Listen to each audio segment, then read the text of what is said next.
They claim that after elections, you don't need to make appointments. May I remind the president, we shall see how transparent this NDC administration is going to be. We want the president to tell us about his own record. What record did he leave us on the 7th of January 2017 when he was leaving office? You want to introduce some subsidiary policy on it and you say it's Mahama case, forgetting about what has been done. Did Kufuor say that Kufuor cares when he introduced the health insurance? But what the president failed to do was to acknowledge that the Dumso legacy was resolved when Nana Addo Dankwa Akufo-Addo took office.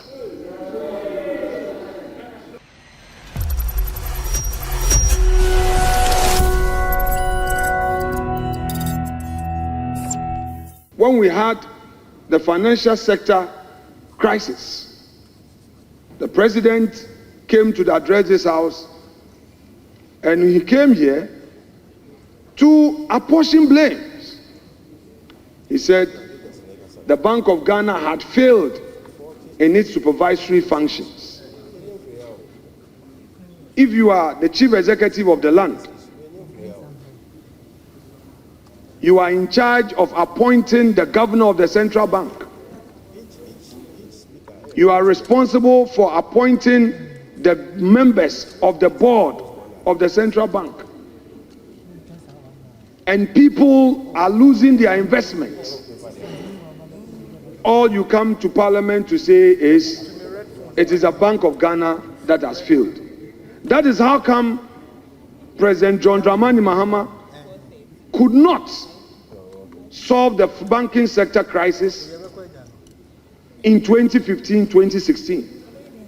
Those who lost their investment through DKM and got Islam and all other microfinance companies were left to steam in their own stew.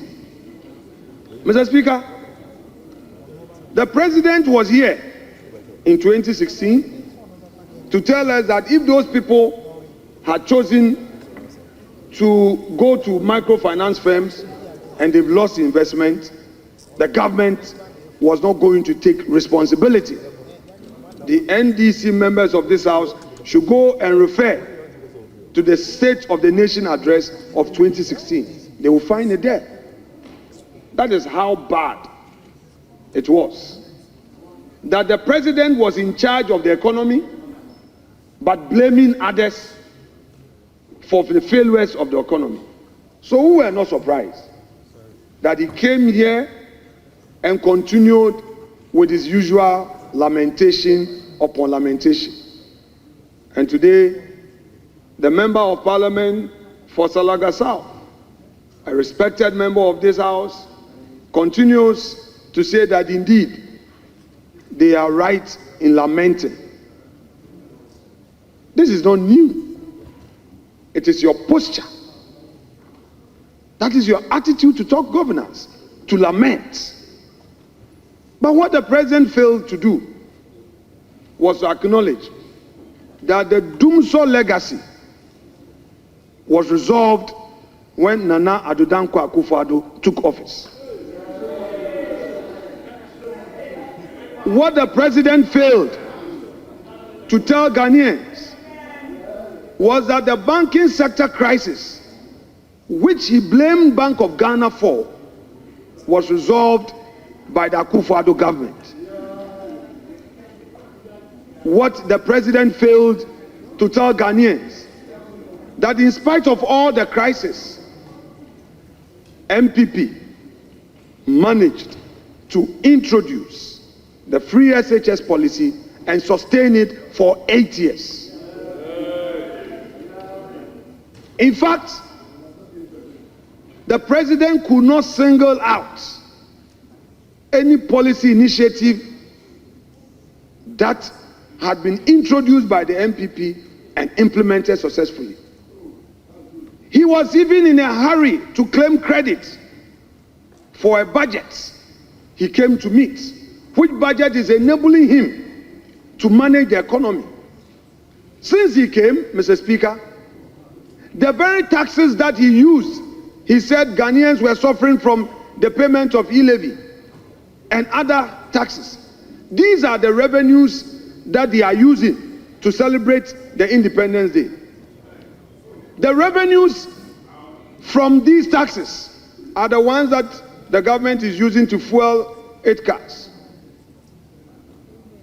In fact, all expenses that are being made in this administration are as a result of revenues from the very taxes you are complaining about.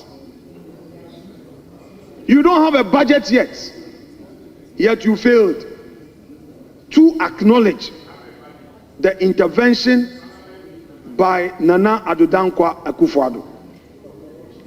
Mr. Speaker, I have said time without number that Ghanaians should just give the umbrella a time. The true colors of the umbrella will be seen in due time. Even today, they promise us 60 ministers. So you are showing less, more divide. Only a day before yesterday, Honorable Abu Jinapo had cause to remind you that in introducing less ministers, you are appointing more staffers. Today, you say you have a minister of state responsible for government communications, yet you have 6 communication specialists all advising him. Who does this? So you try to confuse people with your so-called few ministers. And you are even so indecisive. You say you are appointing 60 ministers. Parliament has given you the space to form your government on time. It's left with 4 deputy ministers, even that you are struggling. And you come here to complain. You have 4 more deputy ministers to appoint. The president has failed to comply with the affirmative action law in this chamber. He has announced his cabinet. This is a president who says he is doing reset. What is he resetting? When Hajia Ayamba Ladi is here and has not been given an appointment, when Honorable Helen Ntosu is here and has not been given any appointment, when Honorable Poku Asoya is in this chamber, when the Okankwe North MP is here and has not been considered, because the law says you should do a minimum of 30%. You are doing 10%, creating the impression that you don't have the women. Meanwhile, the women are here in this chamber. How do you appoint only 10% women into cabinet? Mr. Speaker, the president has failed this nation. How can the president overlook a Senator Ajiman Rawlings? How can the president ignore such a competent material? Mr. Speaker, we are talking about 30% women in government. Even if you look at the other deputy ministers, you add them to the cabinet, he still doesn't even cross 20%. So you say one thing and do another. Yet this is the same president who today is criticizing a predecessor who faced a major economic hit, yet ensured that the ship of state sailed smoothly. Mr. Speaker, let me remind the president on something Mr. Speaker, when President Mills of blessed memory came into office, with the president as the chair of the economic management team, they promised the fisher folks, my people along the coast, from the western region to Volta region, they promised them a landing beach site. They went for a CDB facility somewhere 2014. They later came to do what we call capping. They failed to construct a single landing beach facility.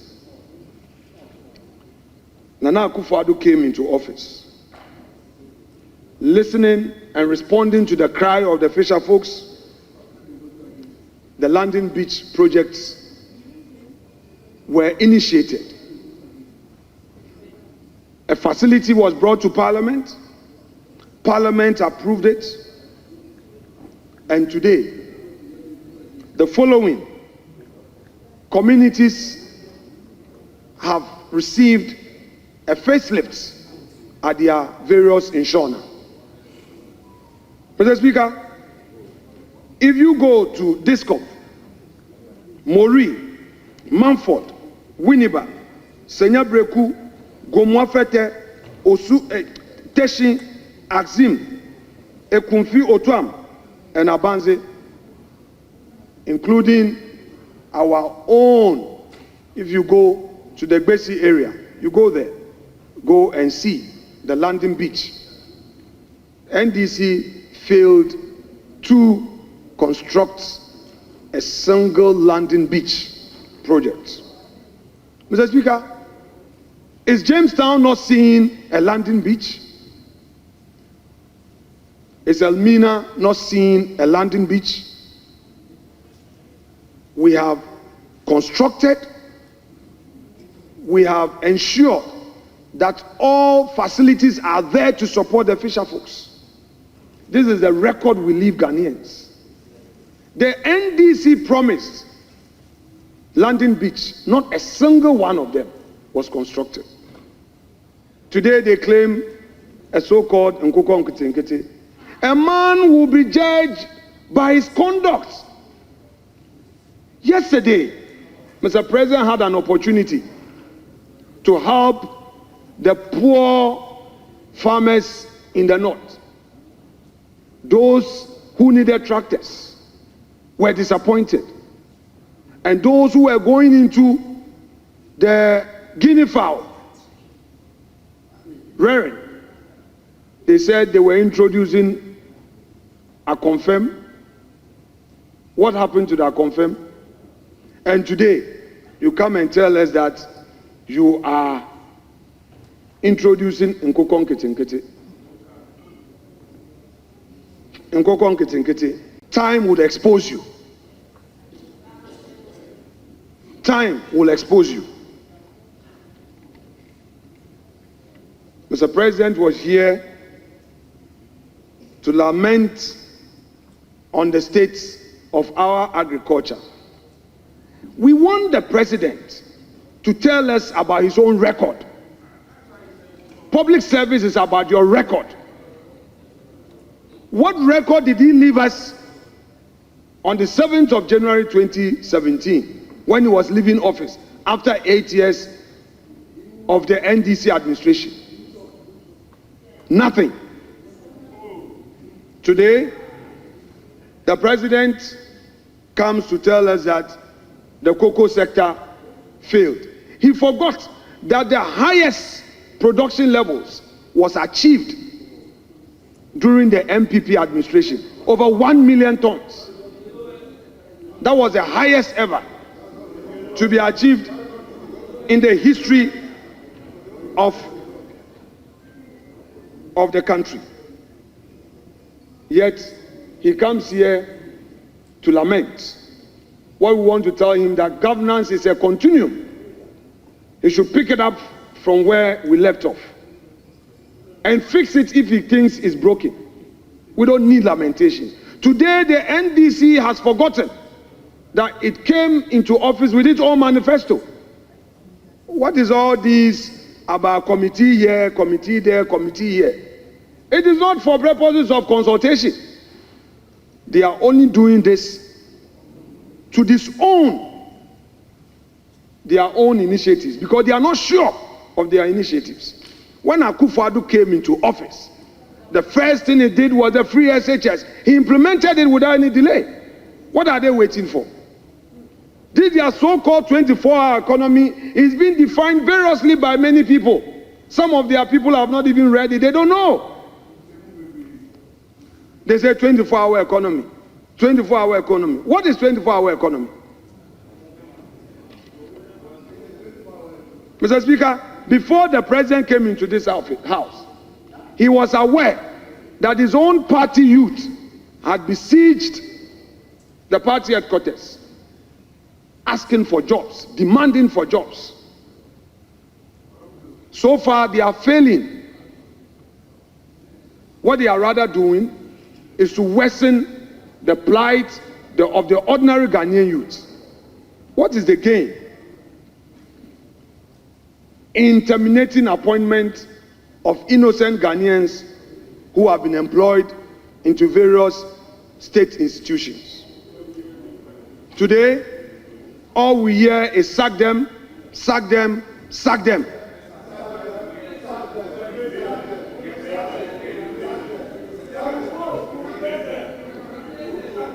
Today, the president who in 2017 was saying that we are all Ghanaians has forgotten that that was the posture he took. Today, he's being more partisan than being a Ghanaian. So you hear his members saying that we'll replace them with our party people. Replace them with our party people.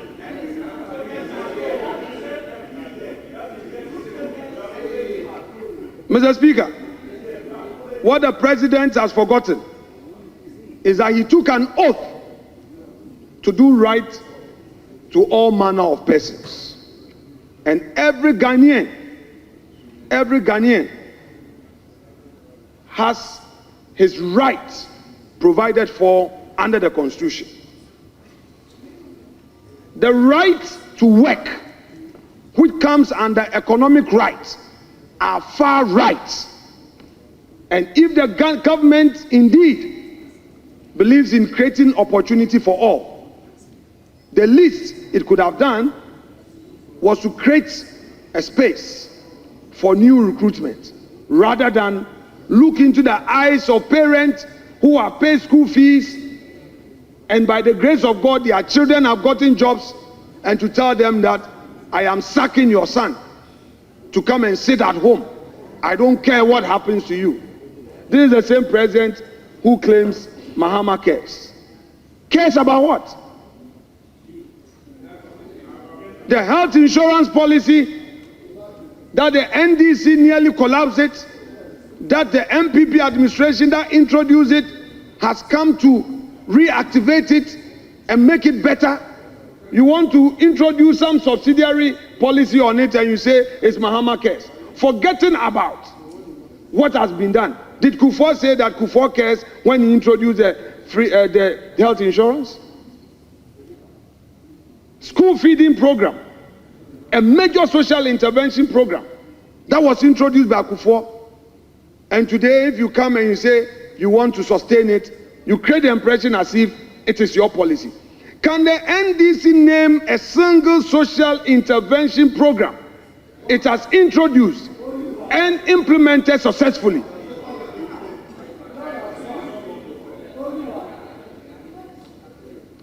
We tired of the promises, the double standards, the lamentations, and the hypocrisy. The president should walk the talk and do the do, and stop all the lamentations. Clearly, for the 8 years of the MPP, the records have it that even when it came to support to students to study abroad, the MPP was not discriminatory.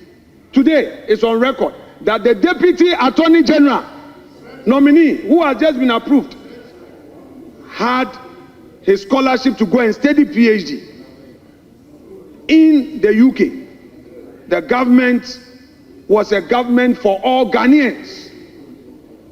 The man was loud on the street criticizing the MPP, but the MPP did not deny him the opportunity for higher education. His fees were paid by the state, accommodation paid, living expenses paid for 4 years. That is what the state did. So it was not a period of discrimination. Mr. Speaker, the government was boasting that it had paid some coupons that matured. From which money? Has this government introduced any tax policy? So why the mischief? Why the deceit? These were monies that they had come to meet, so they should not deceive Ghanaians.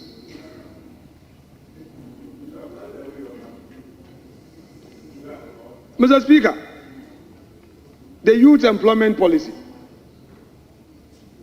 It was during Kufuor's era that the youth employment policy was given life, and an enactment came before this house to establish the agency. And when the agency came into being, many of our youth on the streets gained employment. The NDC came into office for 8 years. There was nothing for the youth to look up to. They couldn't sustain it.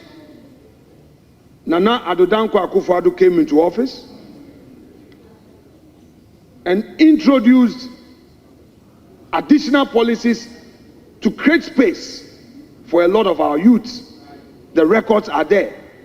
They have now come in. The very infrastructure that they came to meet is what they are relying on. Nothing new. Yet they condemn the Akufo-Addo administration.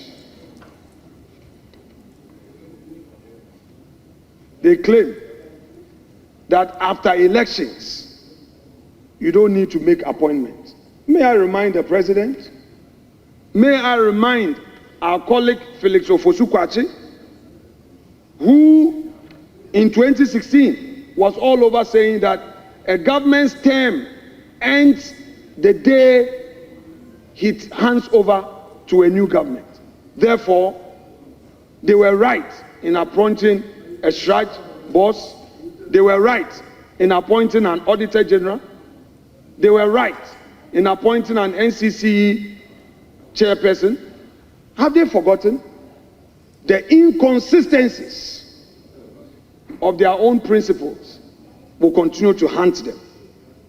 Mr. Speaker, we in the MPP believe that in the minimum we laid a solid foundation amidst all the economic turbulence, and we handed over a nation peaceful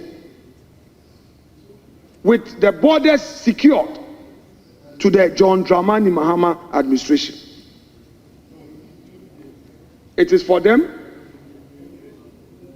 to hold on to these and make it even better. So far, Mr. Speaker, it is clear that they have nothing useful to add. It's so clear that they have nothing useful to add. All we hear these days is political persecution in the guise of political accountability. Is that what we voted for them for? When the president was here, he reduced the SONA into going into gallery, saying that some people are running away from the jurisdiction and saying all manner of things. That is not what we expected of him. We shall see how transparent this NDC administration is going to be. We shall see how accountable this NDC administration is going to be. Already, we hear They've started their own internal fight. It's up to them. It's up to them. It's up to them. Even the appointment they are making so far is like wait for Bakun, Mr. for Bakun, wait for Bakun, Mr. for Bakun. Already they are rendering the president a lame duck already. It is obvious the way the appointment is going. We can see. You have to align before you are considered. It is obvious. It is obvious. All the talent, the prominent talent in this chamber, because they have no godfather, they are not being considered. The independent members of parliament who align with the NDC majority, not a single one of them has been considered. Not a single one of them has been considered. Bonnie Bain. Bonnie Bain.